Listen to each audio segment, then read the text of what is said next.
Dimanche de Pâques, nous l'avons proclamé. Christ est ressuscité. Oui, il est vraiment ressuscité, mais l'avons-nous réalisé? Tout est allé vite, trop vite. En effet, arrêté, jugé, condamné, mis à mort, au tombeau aux funérailles, et paf, il est déjà ressuscité. Heureusement que ça fait plus d'une semaine tout ça, parce que personne n'a eu le temps de réaliser qu'il était mort.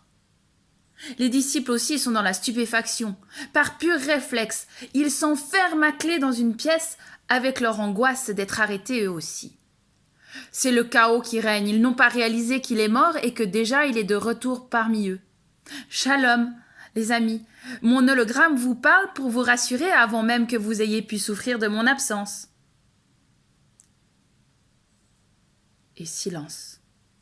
Une longue semaine de silence. Et là, rebolote. Tout se reproduit la même chose. Sauf que cette fois, Thomas est là.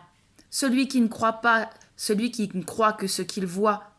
Thomas, c'est le prétexte pour aider les autres à entrer dans la réalité. Avec la proposition des doigts dans les plaies, il fait prendre conscience que la résurrection est palpable. Jésus va leur faire prendre conscience, grâce à cette demande, que ce n'est pas une projection de l'esprit. Ils doivent faire confiance à leur sens. Thomas n'est pas celui qui doute. Thomas est celui qui nous sort tous de notre torpeur. Celui qui éveille tous nos sens pour aider à surmonter nos émotions et à faire le tri.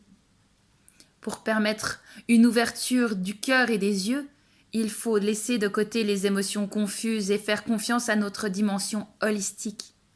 Le Christ nous accompagne sur le chemin. L'Évangile, la bonne nouvelle, c'est qu'après un état de sidération, nous pouvons agir, retrouver nos capacités pour nous relever. À l'aube de Pâques, nous avons vécu la scène dans l'obscurité. Et, en sortant de l'église, nous avons vu, de nos yeux, éveiller nos sens lorsque la lumière était là. Oui, Christ est ressuscité. Il est vraiment ressuscité, et c'est une bonne nouvelle.